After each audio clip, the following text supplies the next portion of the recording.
Hi, and welcome to another episode of Creating Cultures that Outperform. I'm Frank Wander, and I'm here with my co host, Terry Mays. I hope you joined us last week and you were able to see the actual cost of turnover. Last week, we looked at both the hard and the soft cost of turnover. Turnover is much more expensive than people think. They don't know how to calculate even the hard costs accurately. They're going to look at some of those today.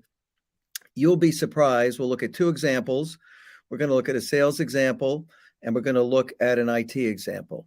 And the cost of turnover is very high, and this is the reason you want to retain people, because there are just so many soft and hidden costs. And Tara, why don't you do a quick intro? Hello, I'm Terry Mays, a certified culture engineer with emphasis on helping companies bring out the best in their people. And today I have a little scratchy throat, so I probably sound Poor a Tara. whole lot more interesting than I normally do. Hope you don't have a coughing fit. We'll see. Could be interesting. Yes, I hope not. Hey, listen, I'm Frank Wander. People Productive Health companies create organizations that outperform without burning people out. And that's really important because when you burn people out, you lose them. And so let's look at some of these costs of turnover today. We'll start actually with a sales example here. I'm going to come in and I'm going to share my tab. Take me 1 second. And we will look at the actual, this is some real data, understated to be quite honest with you. And you take a look at this, what you'll see is we have on the top here the cost of recruiting and interviewing, $1,270. This is really understated, but this is what we did get from a client. I'll be honest with you, it's much higher. There are generally many more people involved in the interview process. You have the gatekeepers who are getting down to the finalists. You have numbers of candidates being interviewed multiple times. So you can see this is understated. And they didn't pay a recruiter here. They had $1,000 in advertising. They looked at two people, total cost of $1,270 for interviewing and recruiting. And Tara knows that most of the time you have teams of people interviewing these days. Yeah, there's normally an interview panel, and even before that, you have people reviewing resumes. You may send it to a couple other folks on the team that, to get their ideas about whether or not they think this person will be a good fit. So there are lots of eyes that hit those resumes before the person ever walks into the building for an interview. Mm-hmm. So let's just agree that number is understated. But anyway, that is a category. If you want to get the true cost of turnover, at least the hard dollars that you can really calculate, not the soft costs, that's one that you need to keep an eye on. So let's look at the cost of retaining a bad hire. Here we see an average monthly salary, just salary, not commission, for this sales position. This is a low number. This was commodity sales, quite honestly.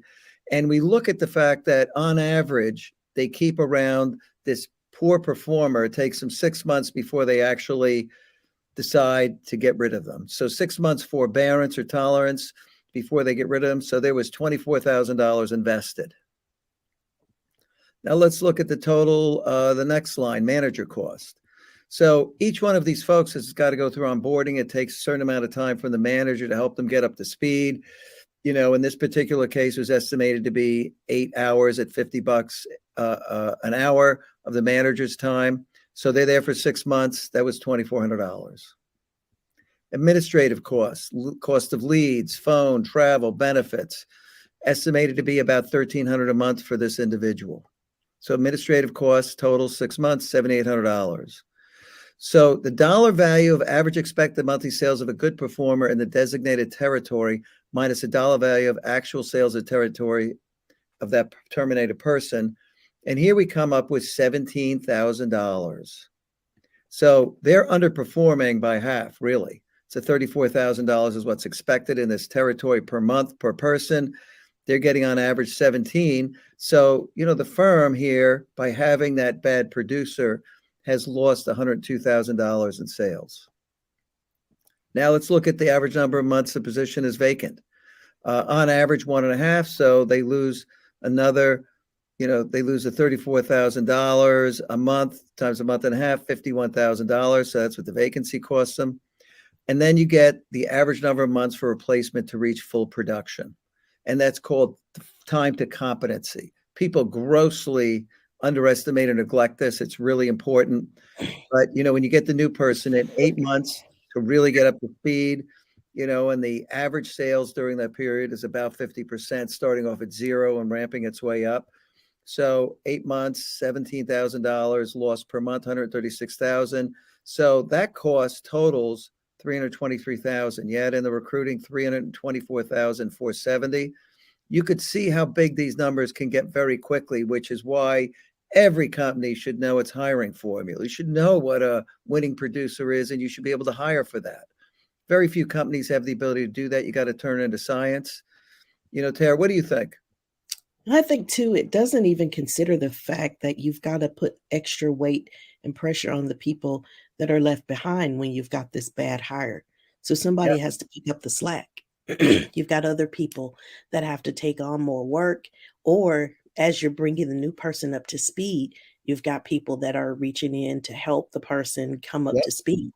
And so normally there's somebody assigned to do that work, but there's multiple people that get involved. So this number is kind of fuzzy math, but I think it's a very good representation of how all the different pieces of the pie come together to say this is an expensive process to replace employees. You can get to a bad hire through a number of different ways. So it's important to realize that this matters. You've really got to spend some time with people, make sure that they get up to speed quickly, that you can bring in some good hires. And then if you bring in a good hire that turns into a bad hire for multiple reasons of being on the job, you've got to really be aware as a leader and make sure that you're handling and addressing those situations quickly, because this cost can add up. And imagine if it's not just tolerating a bad performer for 6 months, but it's 8 months, it's 12 months. Oh, It's God, yeah. 3 years, it's 4 years that you've got this low performer that's there, and you haven't done anything as a leader to try to help that person get better or to replace that person. So in a sales role, I mean, we could just see these numbers going exponential. Oh, yeah. And you do see leaders who there's a long period of forbearance. They've worked hard with the person. They think they're going to come around. They don't pull the trigger, and the costs go up exponentially very, very quickly. Yes. And this is why they've got to get the science of hiring down. We actually come in, we help companies identify what are those skills and competencies out of 19 that they really need to have a good performer. How do you avoid the bad producer? That's the most important thing. How do you avoid them? You're not going to avoid all of them, but Right. if you had 11 people you had to let go last year, if you could get that down to two, you've just saved an enormous amount of money. You're talking millions of dollars. And this is not unusual at all. You find that companies don't have a handle on what it costs. They don't have a handle on how to hire right. And they also don't have cultures that keep people where they put down roots and stay. So when you look at the cost of losing a really good producer, it's even bigger, Tara. We don't have that here because we don't have time. That's right. It's even bigger Even bigger. because that Yeah. person is normal. Most of the time, when you have those people that are key to your organization that really make your organization work, a Mhm. lot of times, and we've talked about this before, but those people aren't the names that are in the big boxes. It's Yeah. usually a person whose name is underneath, in buried down in the organization, but they are really the people that make the whole organization tick. Yeah. And once you start to lose those people, you find those gaps and you're like, oh my God, I didn't realize that this person was doing so much. I didn't realize that they had so much knowledge. And by the time you start to realize that, it's too late because the person is gone. So you really do have to pay attention to all of that because it makes such a difference. And being able to effectively manage people, not micromanage, but manage people effectively, manage their time, manage the resources that you have. These are just tools that you can use. And I don't mean to imply that people are tools, which some people are tools, though. Yeah. Sometimes it's a shame, but yeah. I mean, that's just the truth. But, you do wanna use the resources that you have most effectively, and sometimes we don't think about how we can help people become their best self when they come to work. We feel like people should just come automatically and be their best self. Well, that's not the case. People just have lives and things happen, and sometimes you're not your best. So how can you create an environment, create a culture where people can perform at their very best in the workplace. That's the job of a leader, to create that type of an environment. Well said, 100% right. I mean, there are such large pools of untapped talent potential in these companies, and leaders just have never learned the human side. They don't know what these human factors are. They don't know how to unlock that potential. And so you have underperformance going on across the organization. So anyway, let's take a look then at an example in IT. Different situation. Every organization has its own cost of turnover, and there's a much higher cost to losing good people than there is to losing bad people. But here is an example in IT. I'll come in here and I'll share the tab. Let me get in here. Okay. Okay, so now we're looking at the cost of IT professional turnover. Here's an example. Now you begin to see what the real cost of recruiting and interviewing can be. It's very typical in IT that you're using some kind of agency or recruiter to help you find somebody. In this case, they're getting 40% of average salary, very competitive environment. You know, those rates go up and down. Sometimes you see 30, but at any rate, you're paying a lot of money to somebody to get you the candidate. You're doing a lot of interviewing, in this case, 3 candidates. And you could see with the cost of advertising online activities or recruiter fees, the cost to interview the candidates, this top piece, $45,000 right off the bat. So now let's go down. Look at this cost of competency. Average monthly salary, these are real world example, 9166. The number of months to achieve full competency, you'll see half productive during this period. So 12 months at half of that salary, got $55,000, right? That's the cost of getting them up to full competency. This varies very much according to what that role that person's assigned, how complex the work is that they have to do. I've seen situations where it was a 2 years to full competency because it was so complicated. And it was so complex that many people never became super competent, because now you need aptitude. You need a high aptitude person in that role. Companies don't know how to hire for aptitude, so they end up not getting somebody who's a perfect fit. They take them, and they're never fully productive, quite honestly. I've seen that many times. They're fully productive for them, but nowhere near what a great producer would be. And then we get down to the manager's time. In this case, 7 hours per month, 6 months devoted to the employed, getting them up to speed. We got 42 hours, $139, $5,838 for manager cost. And then you had this position was difficult to hire for. So the vacancy was 6 months long. It was very important. So they brought in a backfill consultant. So the cost of the backfill, that incremental cost of the backfill, $5,834 per month.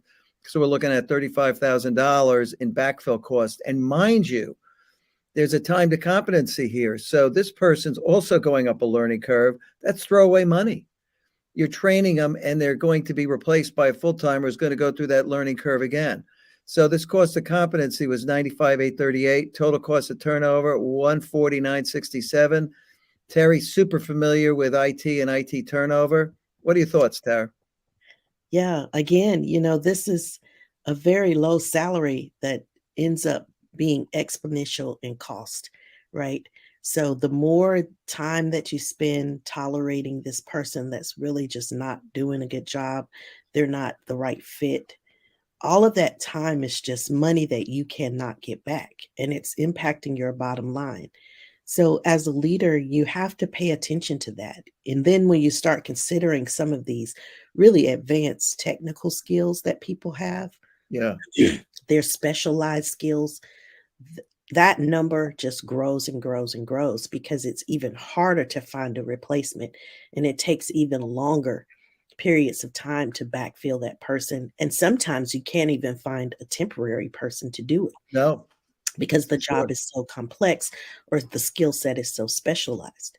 So this could really have some serious implications into the quality of the work that's being produced, into just overall well-being of the employees that are left behind, that really do have to pick up the slack. So this is an important topic. Super important. And, when you lose a key hub, one of these people who is a go-to person, they are high aptitude, they have very deep institutional experience, people always go to them. These soft costs, the amount of people they've helped along the way that you can't calculate how much the speed of work has gone up because they've helped people get their work done. They've been a go-to person. These single points of failure, unfortunately, there's plenty of them out there. And, really, really great, highly competent, high aptitude talent is rare and hard to find. And when you lose one of them, the cost is so much higher. The soft costs are really double this. I'll be honest with you. You look at what they add to the team, what they add in terms of ideas, the quality of their work, the amount of social capital, these relationships they've built over time, the amount of times they've helped when there was a problem. It just goes on and on. And so you lose a key player, boy, the cost is really high. That is a low number compared to what it really costs. And I recommend you go back to last week's episode looking at the hard and soft costs. Look at both of those, and you'll see you lose a key person, you've got a lot more expense. These numbers are both understated, and these aren't losing your best people. So you could see how expensive turnover is. It's just a huge cost to any company. Companies don't have their arms around it. They have no idea how much churn is costing them. And as those people leave, like Terri said, people are picking up the slack. A lot of them, when they see good people leaving, start to become negative about the place because that key hub that everybody went to is gone. It's much harder to get the work done. It's a slog. And they start to really hold the company accountable for letting this happen. Yeah. They're right to do it. You got to keep your people. You're great leaders. You hang on to your people, the good ones, all of them. The bad ones you get out of there, but Yeah, that's right. So we'd love to hear your feedback on this. Get some of your examples as well. We'd love to have you reach out to us at coach@peopleproductive.com and just tell us, what do you think about this? Give us some comments. Make sure you like and share our content. We really do enjoy doing these shows together. So give us some feedback. We'd really like to hear from you. Yeah, Tara, thanks for mentioning that. Yeah, we'd love to hear from you, coach@peopleproductive.com. I hope you join us next week. We're going to be starting a series on how to create an organization that outperforms without burning people out. What should every leader be doing to tap talent potential, but run a great organization that outperforms without burning people out? That's great leadership. That's what we're going to be talking about. I think you should join us. We're here every Wednesday at 3:00 Eastern for another episode. I think this series is very important. So we started with the turnover, starting 2023 off looking at the cost of turnover. And then we're going to be talking about how do you create that environment that people put down roots, stay, and they outperform and feel good about the work and they're not burnt out. Yes. Super important. So look, we'll see you next Wednesday, 3:00. All the best. Yes. Bye for now.